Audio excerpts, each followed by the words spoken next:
कृपाशंकरजी, सर्वप्रथम आपलं अभिनंदन. आपण मुंबई काँग्रेसचे अध्यक्ष झाल्यानंतर आपण इथे आलात.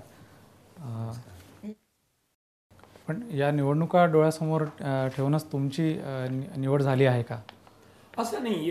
मी सांगितलं ना, माझ्या काँग्रेस पक्षाचं संघटन कामामध्ये आम्हाला खूप अनुभव आहे आणि अनुभव असताना कदाचित पक्षाने हा विचार केला असता. हा जो मराठी अमराठीचा जो मुद्दा आहे, तिथे अमराठी माणसाची वर्णी लागते आहे.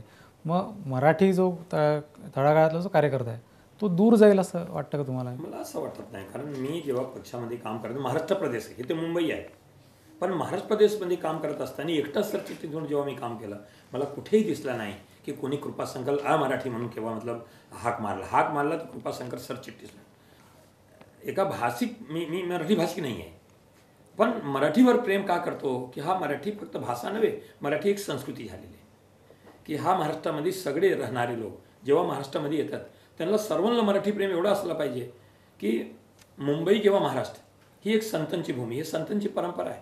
आणि छत्रपती शिवाजी महाराजांचे आदर्श डॉक्टर बाबासाहेब आंबेडकरांनी दिलेली घटना, मतलब डॉक्टर बाबासाहेब आंबेडकर म्हणजे हा महाराष्ट्रामध्ये झालेला आहे. तसंच सामाजिक न्यायाची प्रक्रिया मतलब पहिल्यांदा जर कुठून सुरू झाली ते महाराष्ट्र छत्रपती शाहू महाराजांनी दिलेलं आहे. पण मग हा जो वाद निर्माण होतो आहे म्हणजे हा कितपत योग्य आहे? मला वाटतं हे विषय नाही ना, कशासाठी करायचे. महाराष्ट्रामध्ये मराठी मुद्दा म्हणजे किती शरमेची बाब आहे. महाराष्ट्रामध्ये मराठीची मुद्दा, महाराष्ट्रामध्ये मराठी आहेत, मराठी असणार, सगळ्यांनी मराठी बोलायला पाहिजे, मराठी भाषेबरोबर राहायला पाहिजे. इथे मुद्दा कशाला करायचे, कासाठी? पण तसं होताना दिसत नाही ना. आणि महापालिकेच्या तर पाट्याचं मतलब इशू काढले, पाट्याचे इशू काढले, कोण सत्य मिळवते? हे कॉर्पोरेशनचे काम आहे ना, माझं काम नाही.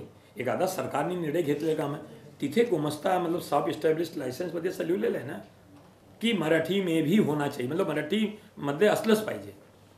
तो वाद कुठे आहे? पण तुमचे काँग्रेसचेच जे पक्षनेते आहेत महापालिकेतले, तेच आग्रह धरतात आहे की महापालिकेतलं कामकाज आहे ते हिंदीतून व्हावं.